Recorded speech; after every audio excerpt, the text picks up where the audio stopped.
Who really won? A lot of people say Mace, some say Palpatine. However, before we begin, I want to say in an interview with George, he did say that Mace beat him fair and square. However, as much as I respect and love George, I think he says some things sometimes in interviews just to shut the question down and move on. I say this because it just doesn't really make much sense with not only the scene, the character of Palpatine in general, but more importantly, this piece from the novelization right here led me to believe otherwise. Let me read it to you and then we can talk about it. The Coruscant nightfall was spreading through the galaxy. The darkness in the Force was no hindrance to the shadow in the Chancellor's office. It was the darkness. Wherever darkness dwelled, the shadow could send perception. In the night, the shadow felt the boy's anguish, and it was good. The shadow felt the grim determination of 4 Jedi Masters approaching by air. This, too, was good. As a Jedi shuttle settled to the landing deck outside, the shadow sent its mind into the far deeper night within one of the several pieces of sculpture that graced the office. An abstract twist of solid neuranium. Now, I'm going to stop there because that's another piece that I want to make for a different video where Palpatine actually collects his lightsaber,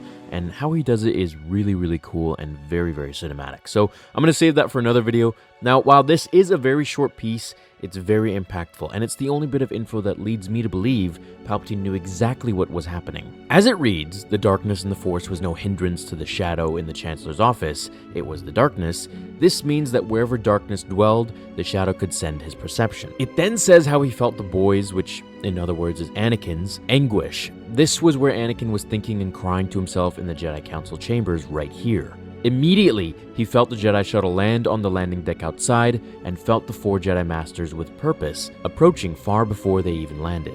He knew what needed to happen, and he had to take out the 3 weakest ones, only to leave Mace, who would create much confrontation in Anakin when he saw him laying there. Because, I mean, look, if Anakin were to kill Kolar or Saesee Tiin, it wouldn't really be as difficult of a decision to make compared to stopping Mace Windu, who he had more of a relationship with and who had the same authority as Yoda, pretty much. And I feel like killing Kit Fisto would just be difficult altogether because that guy's just so happy. Now, if Palpatine could feel Anakin's anguish and basically could throw his feelers into everything that was dark within the Force, then he knew exactly what he was doing. I think Sidious threw that fight. It just doesn't really make sense for him to lose so dramatically. If Palpatine were truly unleashed, he would have gotten kicked in the face, sure, if that scene was legit, and then once he falls to the ground, he'd just have shocked Master Windu with lightning.